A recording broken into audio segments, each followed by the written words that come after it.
Hey everybody, Danielle Egnew here. Welcome to inPsight Radio, where you are a fly on the wall to everywhere. Woo! Do we have a fun show for you today?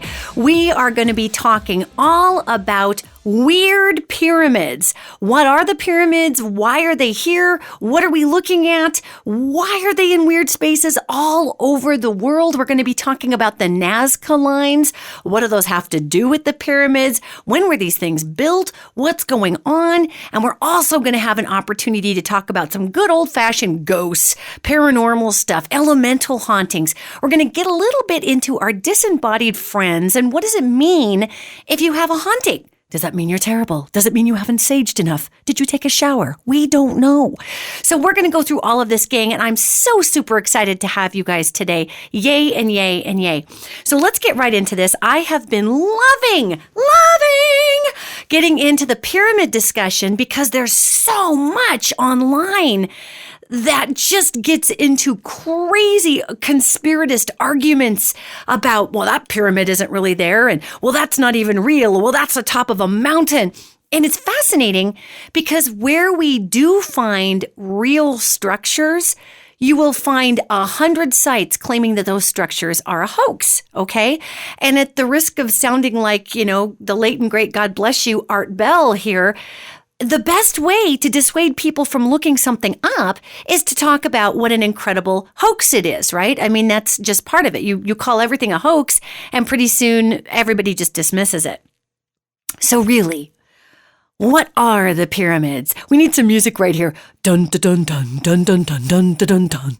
The pyramids, when built in their native structures, were intended to be power generators. They actually were. Pyramids, gang. Pyramids.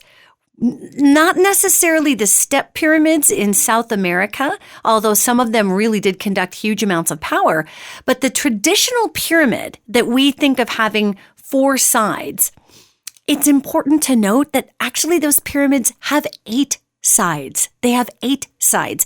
If you look at one of the 4 sides that appear to be completely flat, there's actually a slight indent right in the middle of the pyramids. Like if you look at the pyramid of Giza or any of the Egyptian plateau pyramids, you're going to see that in these great big pyramids, there is a slight dip right in the middle.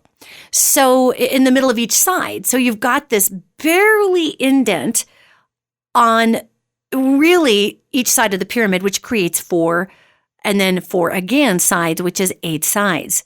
So what were these pyramids to begin with? I mean, what are they? And a lot of us are like, well, they're the tombs of the kings. And actually, gang, I do a lot of yakking and chatting with our off-world friends. And it's hilarious, actually, when I run stuff by them sometimes, because I do a lot of fact-checking, not only geographically, not only do I fact-check through archaeological sites and whatnot online, I also talk to our off-world communities who were in part the builders of a majority of these, at least the pointy pyramids, what we call the 4-sided pyramid.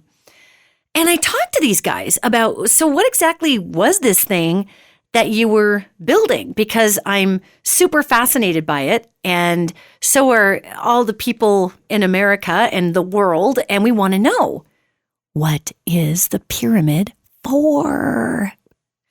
So what they came back to me with, and what I found fascinating when I actually began looking at the topography of where these pyramids are, is the pyramids, gang, were 2 things. Now, I'm going to start with the traditional pyramid from the period where they were building them with what we consider to be 4 sides and a pointy top, okay?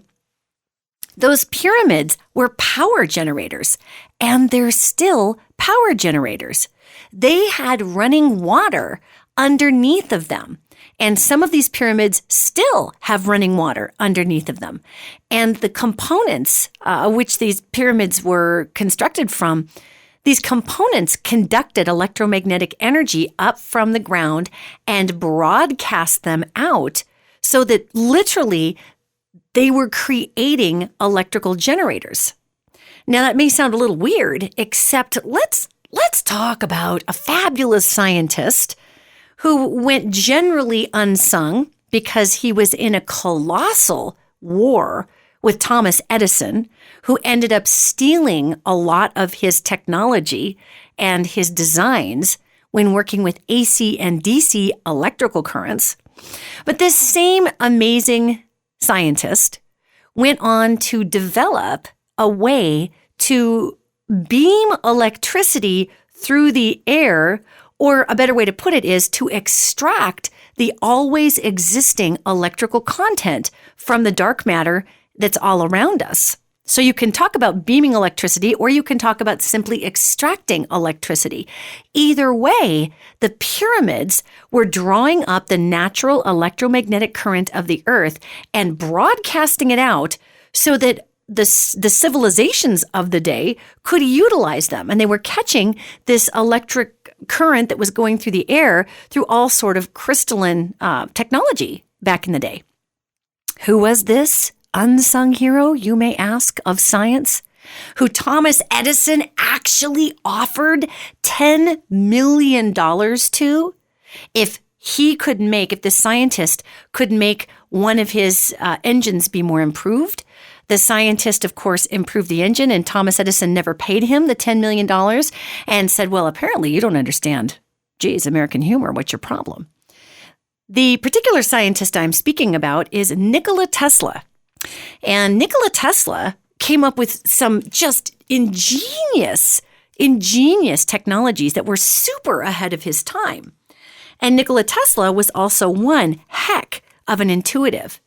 And he did a lot of beaming and translating and pulling through his own spiritual gifts and talents, all kinds of information that was flying in the ethers above his head that had to do with off-world technology.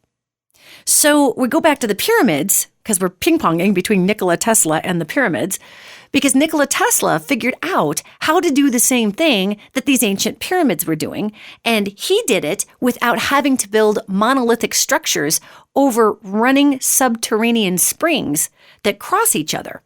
Because whenever you have a subterranean spring that crosses each other, you have a lot of kinetic energy that creates an electromagnetic vortex. It's a true story. So then you plop on top of that a structure that's made to completely channel all of that electromagnetism upward and broadcast it outward. And the pyramids in Giza in Egypt, as many of the pyramids around the world are made of, they're made of limestone. Actually, they're not. They were covered in limestone. And they were made of just these big old, sandstone, granite blocks, whatever they had, and they covered all these pyramids with limestone. Limestone is a huge conductor of electricity. It's especially magnetivity. I can't even say it. Limestone carries with it very conductive properties. And when we talk about ghosts later, a lot of ghosts that are still wandering around these big spooky castles in England and Scotland, those castles are made of limestone. So it does harness and hold and amplify electromagnetic energy because on a very base level, if you've ever looked at limestone, it's kind of glassy looking and it's got a crystalline structure that's really super teeny, yet it makes a very, very hard, glassy looking structure. So it's a big energy conductor, okay? So what we're talking about with these pyramids, and we're starting in Giza, we haven't even gotten to the weirdo places where we find pyramids, where the internet, of course, claims that all of these pyramids are a hoax when you find them around the world. They're not, but we'll get to that.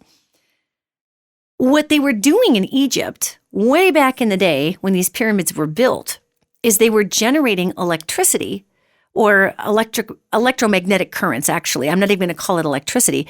They were generating power that ran different craft, that ran different devices. And these devices and craft had a lot to do with our off-world friends that were here in Egypt from the Sirius AB star system that were helping out with that entire culture. Those great big pharaohs that we see carved into the walls, and they're 15, 18, 20 feet tall with little bitty people sitting on their laps. And of course, the hubris of Western society says, oh, those pharaohs, they grandiosed themselves and made themselves real big in those carvings because they thought they were amazing. Actually, they were just big. Folks from Sirius are big. They're tall. A short person from Sirius is 14 feet tall. That's a shorty McForty right there, short. So they had literal depictions of how big these beings were. And those beings had technology that ran off of this electromagnetism, or what we like to call electricity. And no, it didn't. They weren't running microcircuit boards. They were running crystalline technology back in the day, and their craft would literally be able to be powered up. And one of the ways that they were able to get those blocks into place is they had what I call them zero matter, zero gravity, zero matter craft that could create a buoyancy around these large blocks. So it would lift them up and put them into place and whatnot. And the more they got into place, the better the machinery ran, the faster the pyramids got built. It's just one of those things. It's just bing, bing, bing, onward they went. So we are thinking in terms of pyramids that Egypt is the place to be. And it is the place to be, unless you're in Alaska. In Alaska, there is a pyramid of the same type that one would see in Egypt. And you can also find a pyramid, actually several of them, in Antarctica. So when you look up the Antarctic pyramids, right, you get pictures of mountaintops and they say, see, look, this is what they're claiming is the pyramid in Antarctica. There are some mountaintops that look like pyramids. You know, the Matterhorn is one also. There are a lot of mountains that have that perfectly pointy, just pyramid look to them. However, I'm talking about a pyramid that is underneath the ice in Antarctica that is close to what is called Lake Vostok. So let's just back up a little bit. Why in the dickens, if there is a pyramid under the ice in Alaska, why in the dickens is everybody talking about some mountaintops that look a whole lot like pyramids? And they do. I mean, if you look at the picture, they do, but you can kind of see they're the top of some mountains sticking up through the ice if you really take a look at the topographical photo. Because if we actually start talking about who built the pyramids here, what they do, and how they work, we provide free power to the planet of Earth. And we put the fossil fuel industry out of business. And that fossil fuel industry has been insisting that we live 100 years in the past in terms of our energy production technology. So there is a pyramid in in Antarctica and in Alaska both. And the one in Alaska is actually guarded by military. And it's very difficult to get into it. You can feel a big electromagnetic, I would call it barrier around it because it's still active. So it's pumping out all of this electromagnetic energy that it's never been decommissioned. It never stopped working. Well, why did the ones in Giza stop working? Because, gang, we had Napoleon that came down there amongst many world leaders and stripped the limestone off of the pyramids in Giza. And the limestone was in part what was dramatically helping conduct the energy up through those huge generators and broadcasting it out to the valley there in Egypt. Well, it would be like having a radio tower that you partially took apart. I mean, it's simply not going to broadcast properly at that point. It's just not. So what I have an opportunity to tell you about is what these pyramids were doing and why they're all over the world. I mean, there's even a pyramid off the coast of California between Los Angeles, actually I think Long Beach really is about where it is, and Catalina Island. So that area down there has a pyramid that was part of the land structure that used to be above the water. And if you ever want a complete trip, go to Google Maps and go to Google Earth and look at the terrain right off the coast of California. I mean, you can completely tell that was hills and valleys, and it was a non-underwater climate for quite a long time before it broke off and fell into the sea. It's cool. You got to check it out. Google Earth off the coast of California, okay? When you look at that, you'll be able to see there's a funny little lump that's now covered with sand and sediment and all kinds of stuff that is literally between Catalina Island and the main coast of California there. And I love whenever we find these pyramids, there immediately are 50 million debunkers that go out there and say this is a hoax, it's bizarre, this is nothing more than just a pile of sand that's piled up over time and blah, blah, blah. Okay? Now, I'm not saying that certain pyramid-looking structures can't be sand. This isn't sand, though, because I used to live down in Los Angeles, and there were portions out there on the beach that were just eerie feeling. They just felt weird. And one of the weirder feeling areas is right out there off of Malibu, because Malibu has a real steep drop-off where the coast of California just took a dive out there out in the ocean. And there is all kinds of energy that is just coming up from that area that's incredible. So those pyramids that are still buried out there that used to be above ground, they're still generating power. They're still generating power. And I personally have a belief that a number of the oil rigs that are off the coast of like Huntington Beach, there's a ton of oil out there that obviously the oil companies are going after. Yes, some of those oil rigs are in really weird places, and there's just one that sits out there. And again, I'm sure they are pumping oil, gang. I'm not saying that all oil rigs are hiding alien technology. However, I remember there was an oil rig that was weirdly placed, and I want to say it was down off of Long Beach, and it was weird. And a couple of them they felt dormant. They felt non-operational in the way that the other oil rigs were operating. And of course, a person could argue, well, yeah, maybe they were operating and maybe they're not anymore. What are you going to do? Tear down an oil rig once it's out there? It's kind of an eyesore. Yet my intel from my off-world friends is a little different. And so let's talk about first what these pyramids are doing that are still functioning.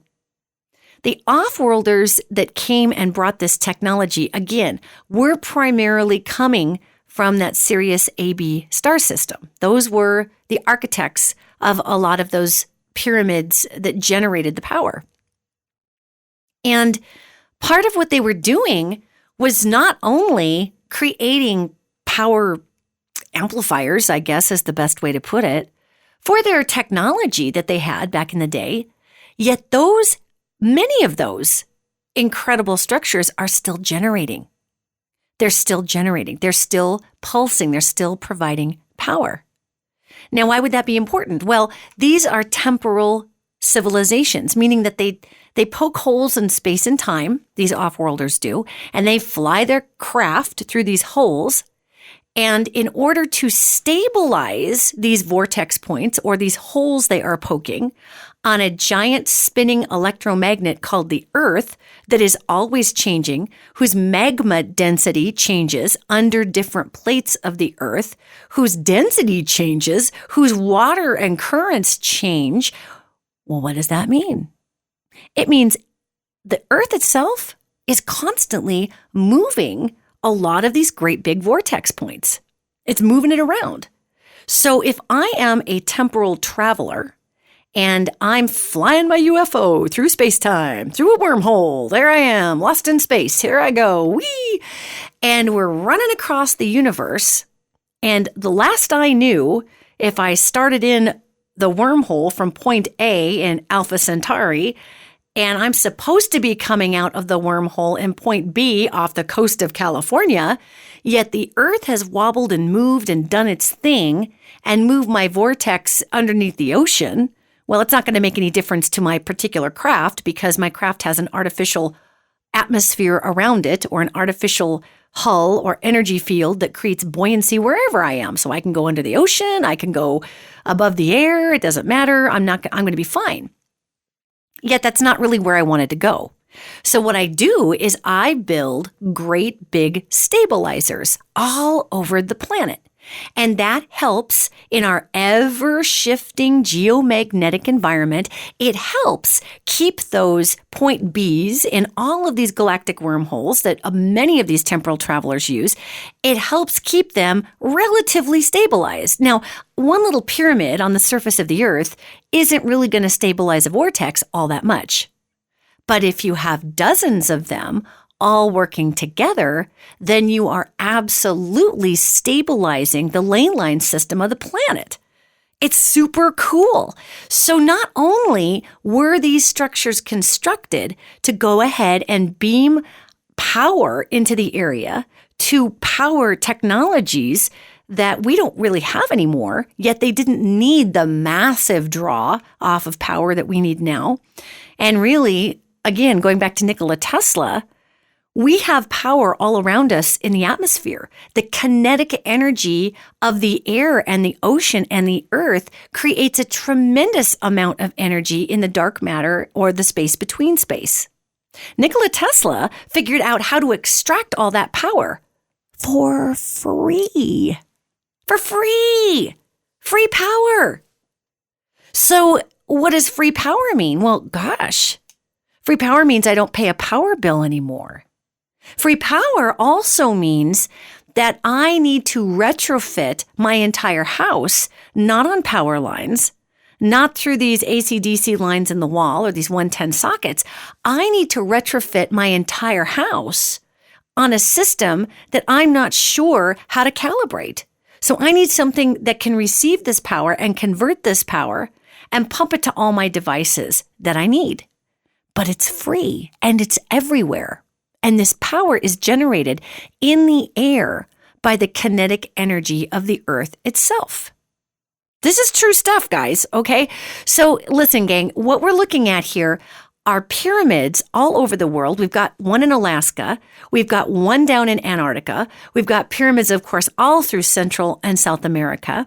We've got a pyramid off the coast of California. We have pyramids under the water off the coast of China. Huge subterranean structures that, again, right next to all of these incredible archaeological pictures with these huge structures, then you have somebody right next to it going, it's a hoax. It's the way that, the earth eroded everything like this. Look.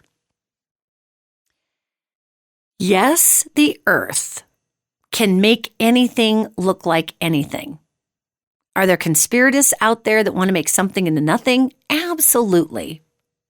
Are there pyramids all over the planet, many of which are still functioning, which stabilize the wormhole and ley line system of this planet in addition to still pumping out all the power they did before? Yes, there is. That does not take away from the fact that there are hoaxsters. That does not take away from the fact that people make stuff up.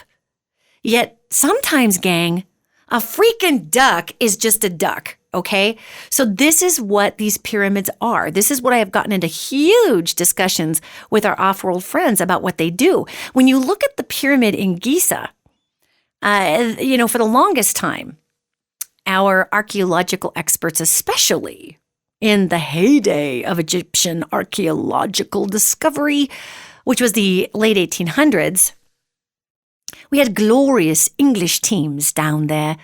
And of course, the folks from the UK had a tremendous amount of intellectualism when addressing the Egyptian culture. So when they were looking through all this stuff, they were like, okay, well, this is obviously a tomb. That's what it's got to be. And they could barely get in, but once they got in, they're like, God, there's nothing in here. I mean, there's seriously nothing in here. It's been looted or it's empty. They found the, quote, chamber of the king in the Big Pyramid. And if you've not looked this up online, you need to look it up. It's this completely weird, sterile, boring, smooth-looking room. And it's not all full of hieroglyphs and everything that you would think a king's tomb would be full of. And in the middle is this weird-looking, it looks like the bottom half of a sarcophagus, and one corner of it's broken off. And you would expect that a coffin would be put in there and then a big, heavy concrete lid would be put on top is really what it looks like. It looks like a coffin holder.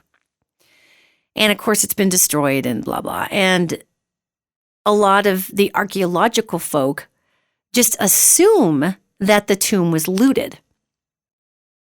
It wasn't a tomb, gang. It was a stargate, okay?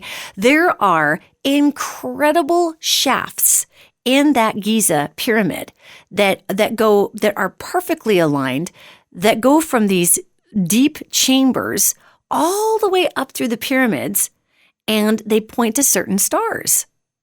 And what they would do, and I found this out from some of the folks I chat with who are out in that Sirius region, what they would do is they would pour an oil into that vat, and the beings would get in there and lay in this oil. And something the oil, and this is where I got lost a little bit, because I think I interpreted it as oil, yet I think it was a type of solution or something that helped their body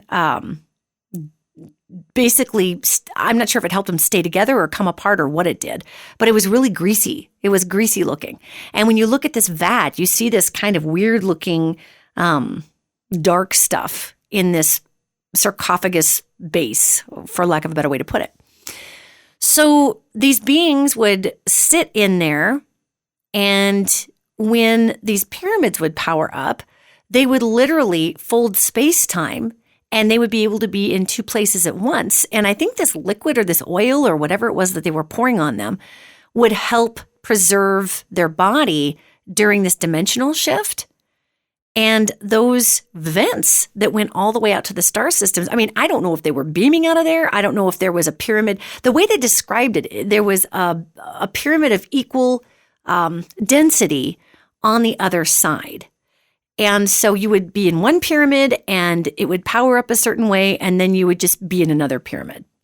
Yet I find it fascinating that, Sirius, one of the stars, Sirius, is looking directly down one of these shafts, and it lines up with one of these shafts. And there were other stars that lined up better with the pyramids back in the day because, you have to remember the Earth's on a wobble. So our skies are a little different than they were, 50 billion years ago or 4,000 years ago. Yet that's really what the pyramids were doing. They were holding a stable vortex or wormhole anchor. You could go from point A in this quadrant of the universe to point B in another quadrant of the universe by equally using the natural power of the planet and its corresponding star. In this case, that's Earth and the sun. And in this other case, you've got Sirius AB. It's a binary star they're rotating around each other, and there's lots of worlds out there that use that transfer point for energy. So this is where we go really sideways when we're trying to apply Western archaeological knowledge to what the pyramids are. We're trying to make them into a tomb. The issue there is that the pyramids go way into the ground. They go way down there. And they have these huge monolithic structures inside that, again, are all about conducting energy.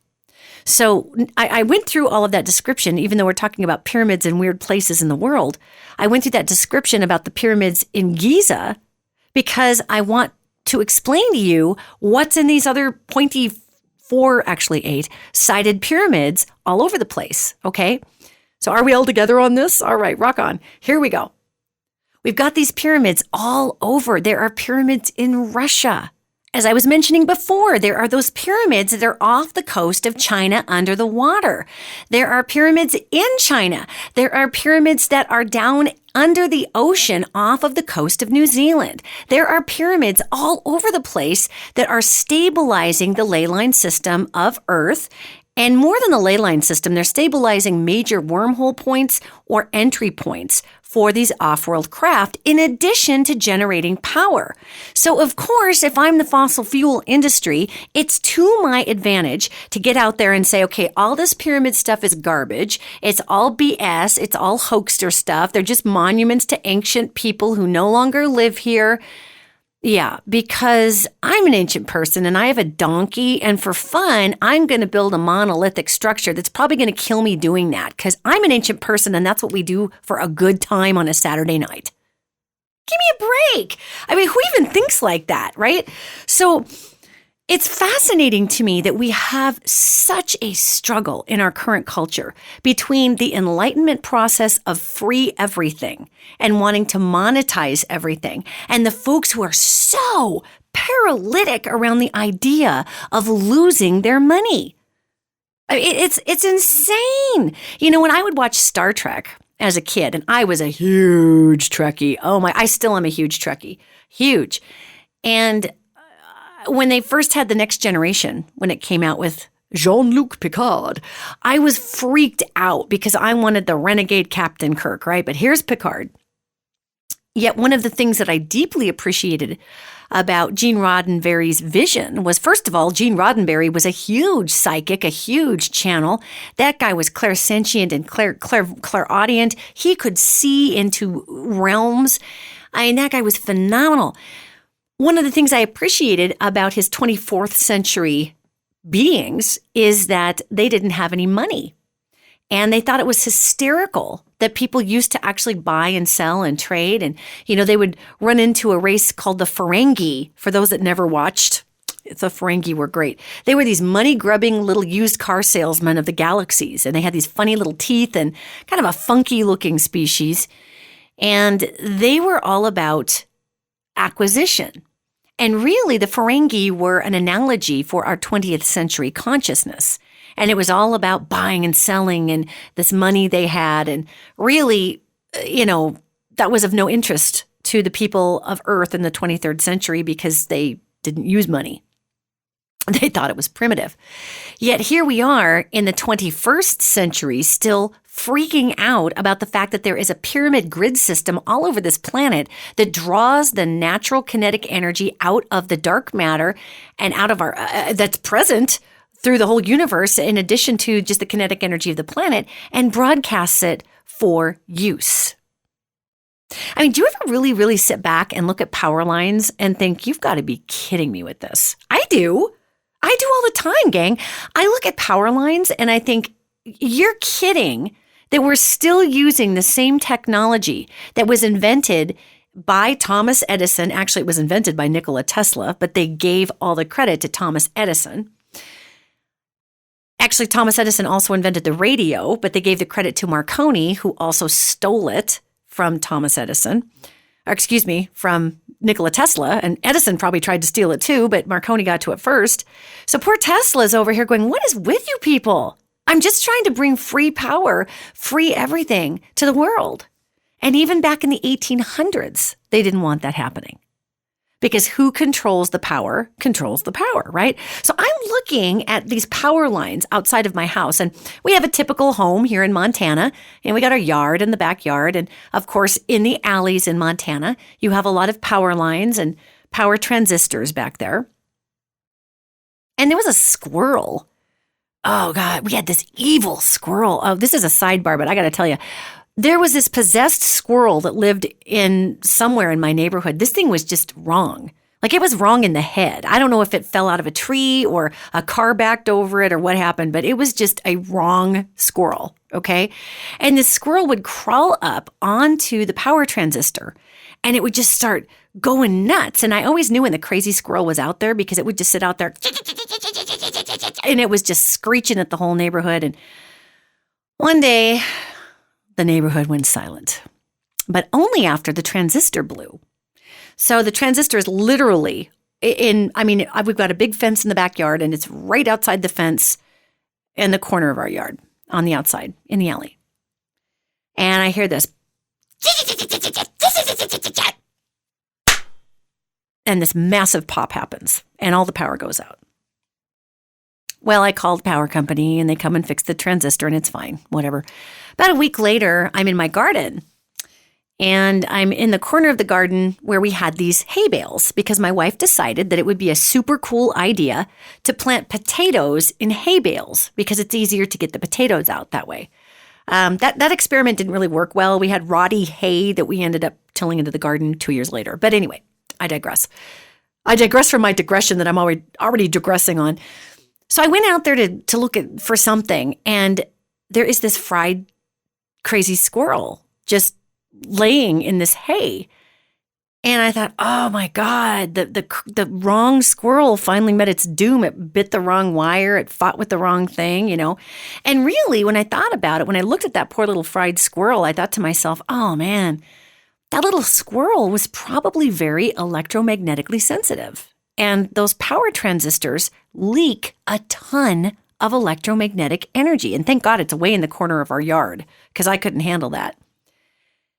Yet I realized that this poor little guy was literally getting driven nuts by all of this leaking electromagnetic energy.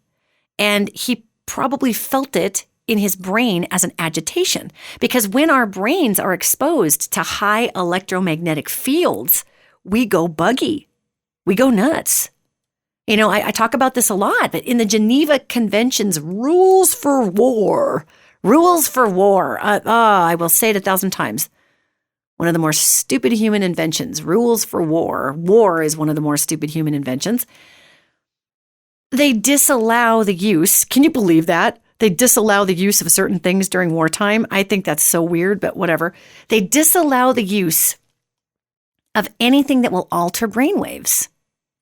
And when we have high indexes of electromagnetic energy, it creates deep paranoia within the psyche. So I'm a squirrel. I'm running along the power lines, and I go to sit up on top of this power transistor to eat my, Dorito that I found in the alley that fell out of the garbage can, my soggy Dorito. And I'm loving life. And I'm sitting up on this power transistor day after day. That's going to scramble my noodle. So all in this instance of looking at this poor, crazed, fried, dead squirrel in my hay, I have this awareness off this poor little guy's body that, oh my God, we have so much leaking power in this country that's just leaking, that's just eking out into the atmosphere because we're using this ridiculous technology that's 1 billion years old to physically push and transmit electric cables. We're pushing electricity through cables. Just the friction alone of the electricity traveling through those cables, we're losing 50% of that power. I mean, it's just phenomenal to me when I thought of the loss, and it's all going out where? Into the atmosphere. It's going into the air. So Nikola Tesla knew that trying to conduct electricity down cables causes too much friction. It causes too much loss, because whenever you're pushing something physically through another physical item, you're going to have loss, okay?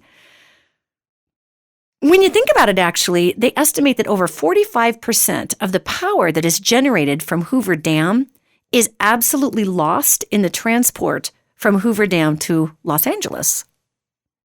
45%. I mean, we stop a river. We dam a mighty river.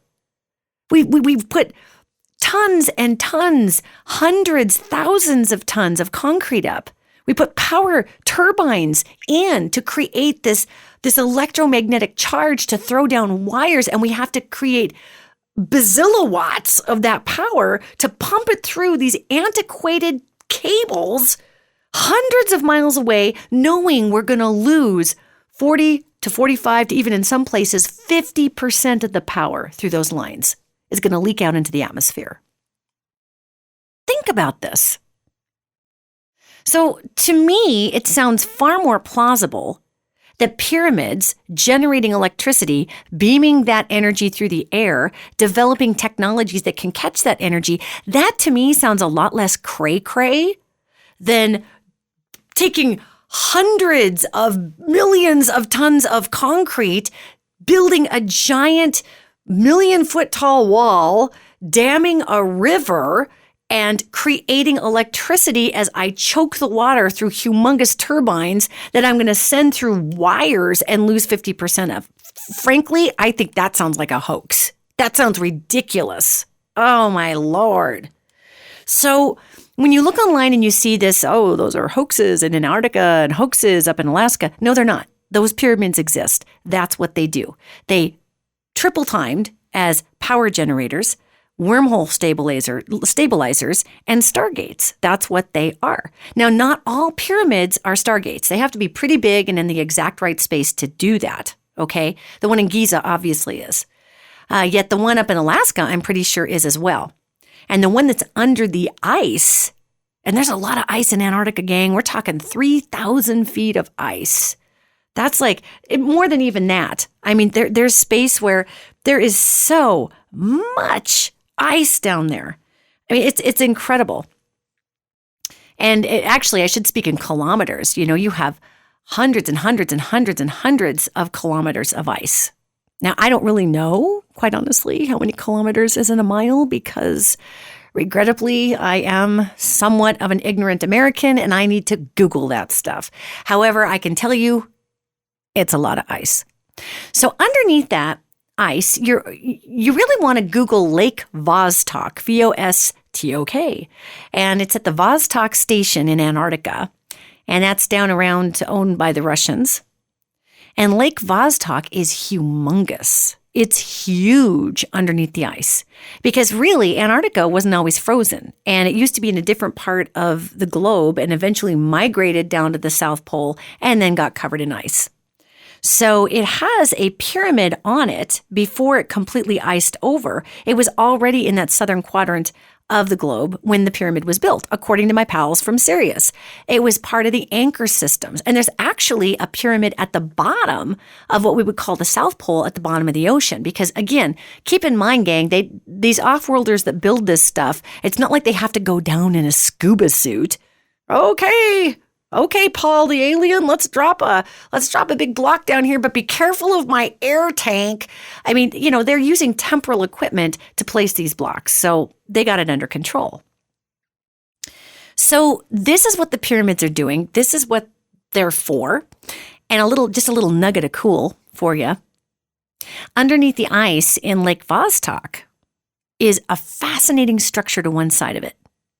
And it's big. It's about, again, here we are with kilometers, but it's about 60 kilometers across. It's perfectly round.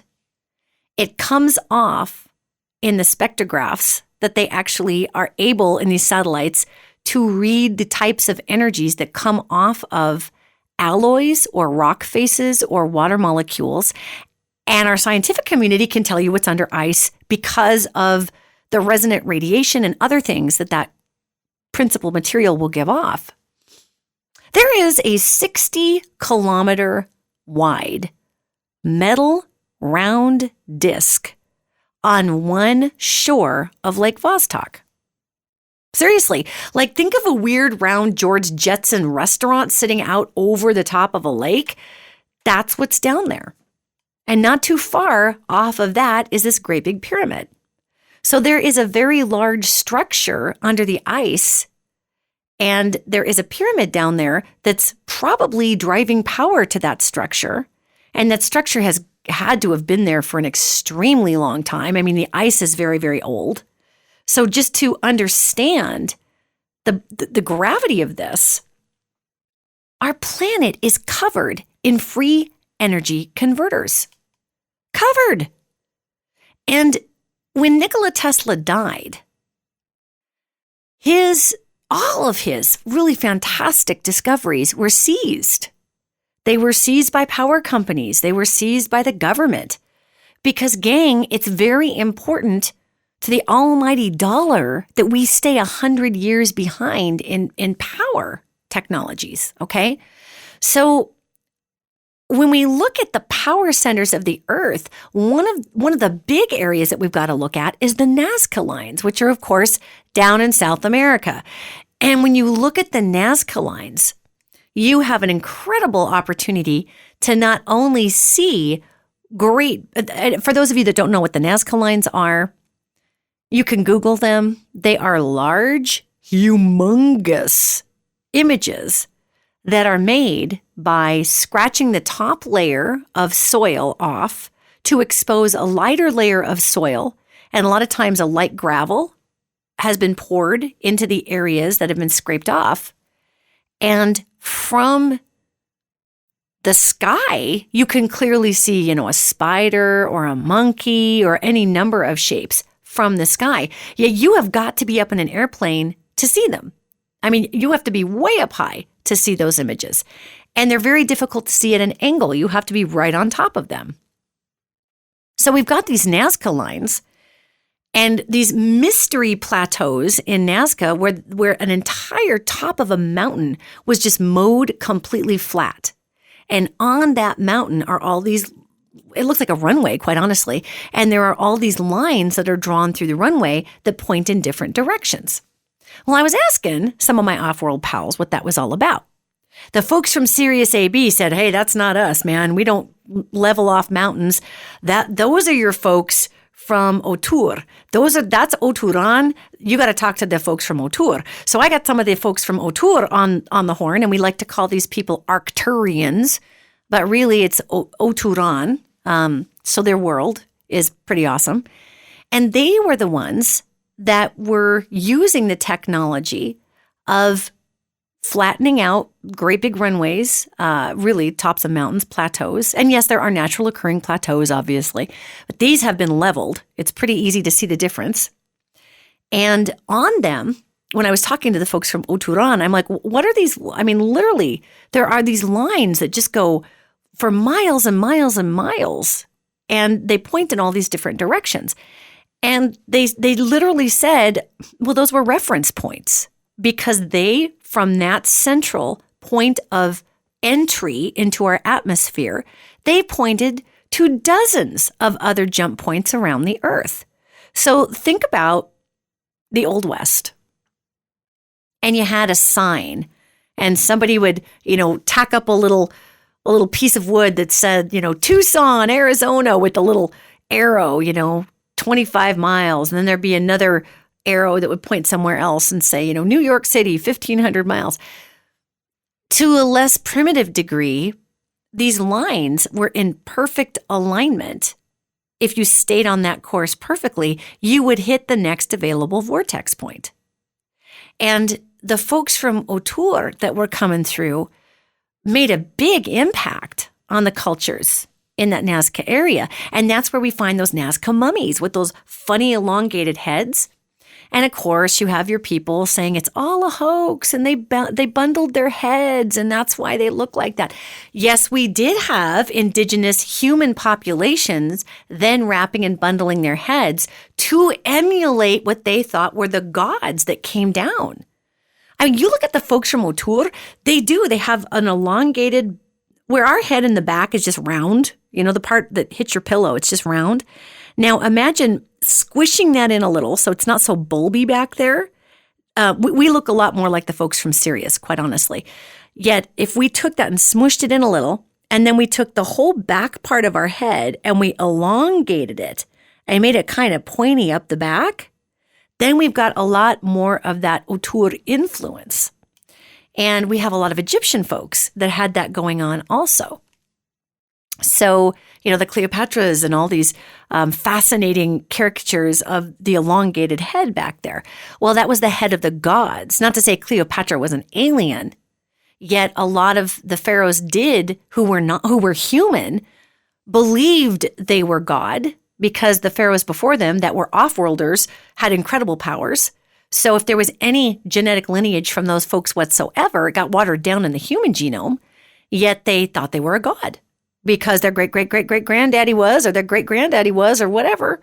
They could levitate matter, so surely I'm a god, right? So anyway, I digress.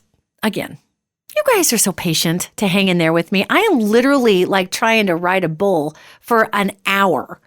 Bull riders only have to hang on for like 8 seconds, and you guys hang on for the entire hour. So I love you. Thanks for hanging with me here, okay? So what we're looking at in Nazca is we're looking at these incredible monkeys from the sky, or these huge spiders from the sky or whatnot. They were being helped. The people who built them on the ground were being helped by someone in the sky. And again, those they were symbolic. They had to do with entry points. And the folks from Otur are very much about working with local cultures at a level that they can understand. So you've got these gods that are hovering in the sky saying, hey, build a great big spider here. Well, build a big monkey over there. They were not having them build images of themselves, although there is a couple of weird little alien-looking Nazca Lines out there too. Yet they were having them use archetypal figures in their own culture to tie together what the earth brings to the sky and what the sky brings to the earth. That's why they had big spiders and big monkeys. They were having them create images in the ground that looked a whole lot like something they could understand, so that these, for all intents and purposes, these aliens coming in weren't scaring the dickens out of them by having them create monolithic structures. They were just drawing things they already knew that could be seen from way high up in the sky, so that when you came through that jump point, you knew, okay, this goes to this vortex. And watch those spiders and those really weird looking monkeys and the pictures in the Nazca Plateau. If you look, there's these really faint lines that go through them, and those lines point to other vortex points. So in essence, they were working at our pace, at our level of humanity back then, to just put huge navigational guideposts up. Then after a while, the local culture began to recognize that wherever you put these great big symbols, these crafts show up. The gods come when you build this stuff. So they started to step out and be able to do their best they could to create these huge monolithic structures to call the gods in. And, that probably worked for a bit until the folks from O'Toole decided, hey, man, that doesn't go anywhere. That's just like a weird green light. You just put a green light in the middle of a cow field. This doesn't go anywhere. I still think it's endearing, though. So do look up Nazca Mummies. It's pretty fascinating. And by the way, they've run all kinds of genetic tests on those mummies, and they come up as non-human. They come up as non-human. It's like the Star Child skull that you find down in Mexico. It came from Mexico originally, from a cave. And there was a mother holding this baby with a really deformed-looking skull. And that baby was this Star Child. And they've run all kinds of DNA tests on the Star Child skull. And they found that the mother is human and the father is of unknown origin. And when they really blow up the skull, there's a weird micropolymer in there that looks like a biological something meets some kind of nanotechnology that made this skull happen. And that's classic gray is what that is. That's what the grays are. They have these nanoskeletons that are super lightweight because they have really spindly little necks, and we'll talk about the grays on another show. They got a whole different deal they're doing out there. They're sort of the religious extremists of the off-world culture. Hey man, everybody's got to have some. Even off-worlders have them. It's no kidding. It's a thing. It's a thing.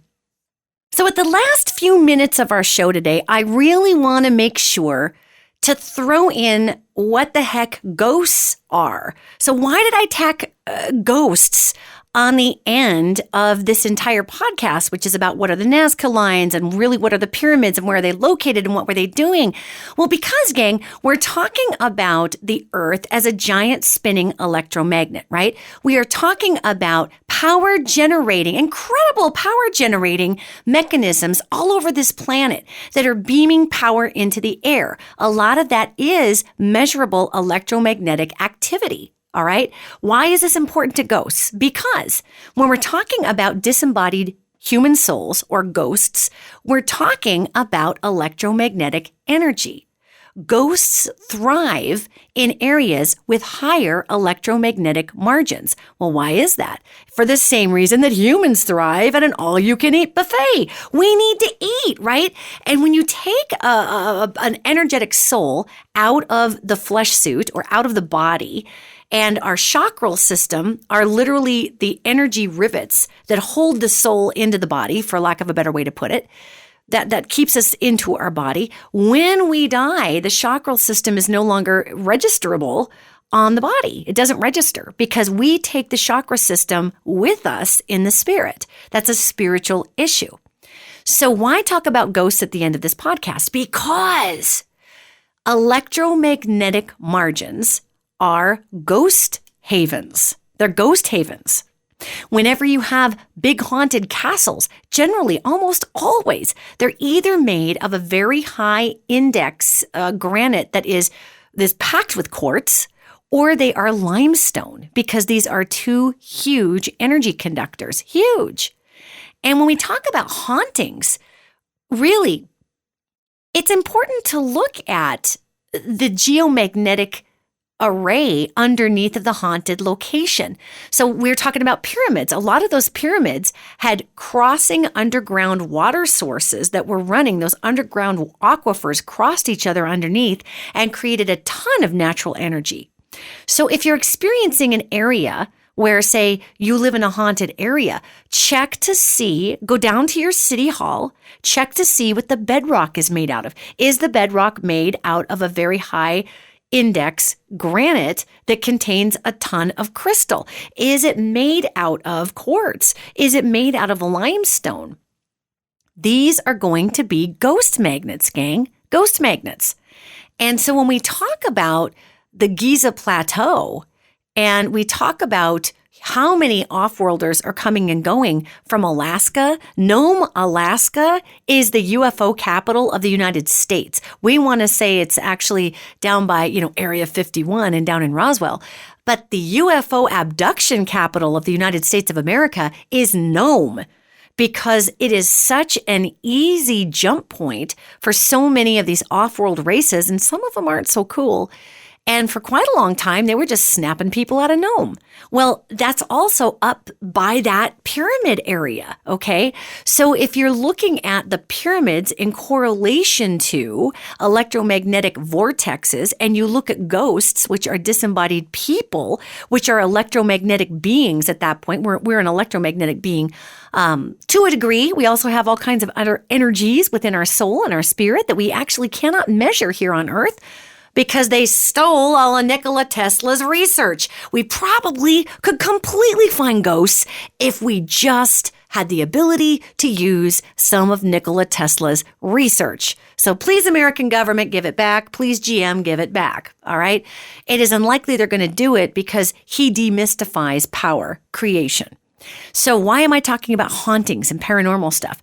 Well, a lot of times we think that we're haunted because we as humans, and we make it personal. Everything is personal if you're a human being, right? The ghost hates me. How do you know the ghost hates you? It's a ghost. It's been there for 500 years. That would mean it hated everybody. Oftentimes, those human spirits are being boosted by their location. Think about an internet booster, gang, okay?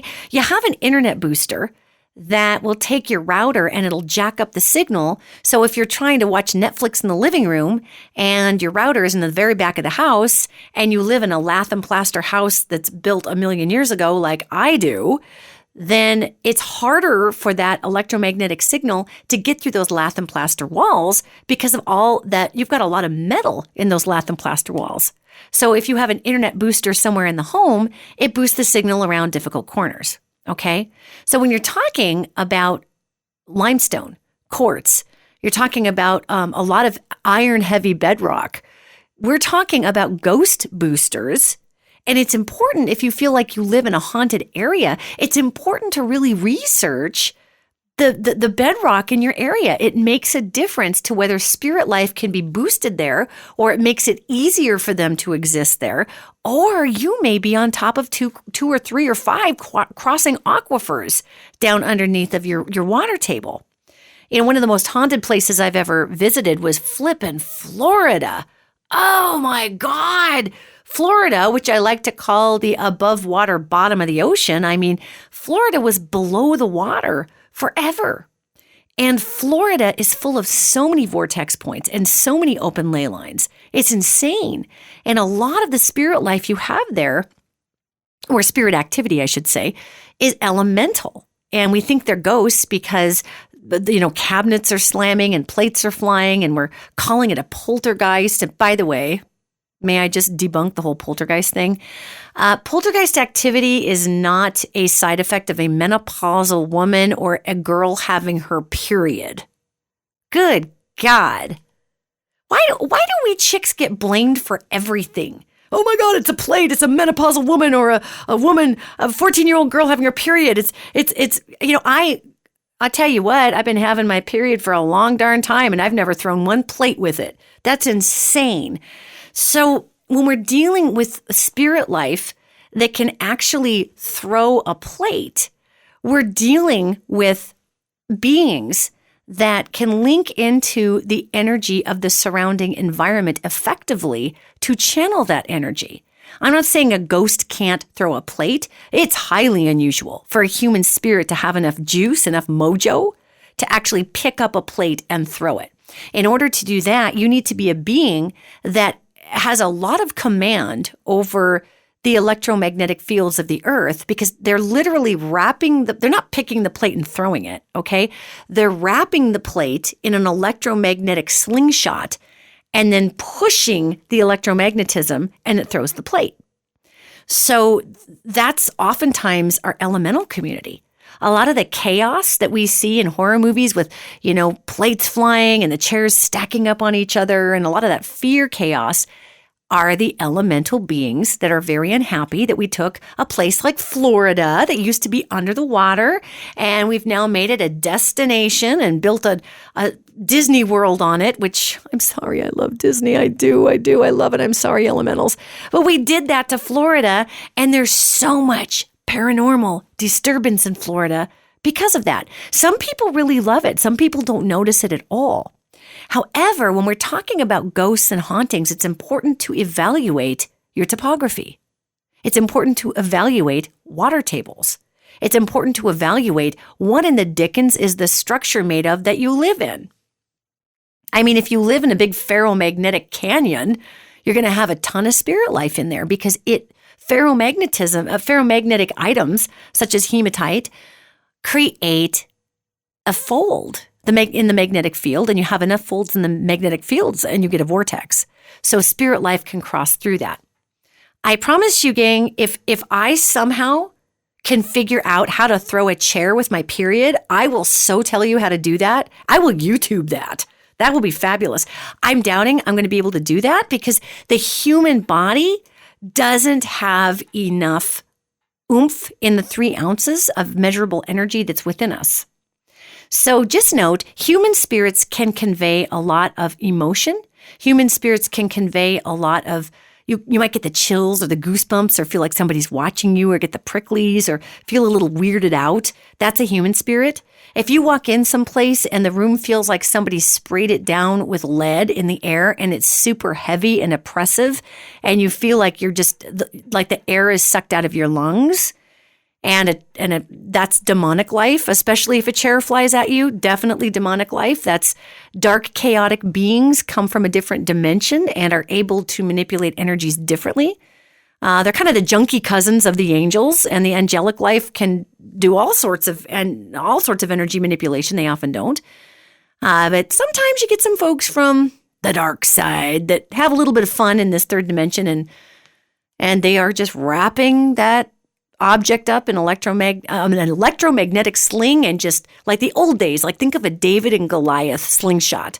They're picking it up and just winging it off, and over it goes. So if you do have some weird whispering, might be a human spirit.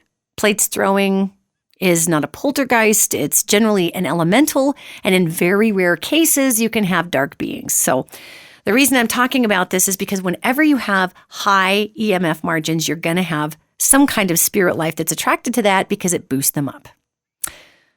So this is why people are attracted to the Giza pyramids, which are basically a shell of what they once were as power generators.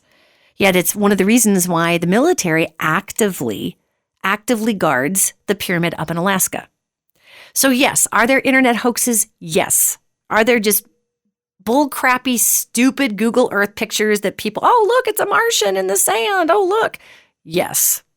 Are there actually pyramids all over the world that generate free power, that some act as stargates, that stabilize wormholes?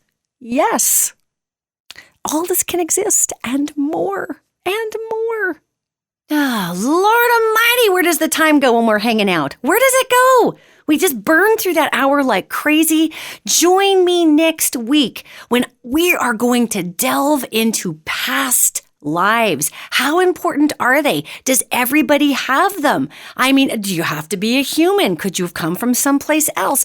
We're going to talk about how important is it to integrate past life awareness into your present life, and how does that play into health? And also, we're going to talk about world leaders. Who is an old soul and who's not? Plus, we're going to have some fun paranormal facts because I love to educate you guys with all of this fun stuff out there. So if you ever do end up on Jeopardy, you can wow the world. I'm telling you, it's my secret mission. Thanks for listening, everyone. You go have a blessed week and put your hearts to work for the betterment of the world. Take care and much love to all of you. I'll see you next week.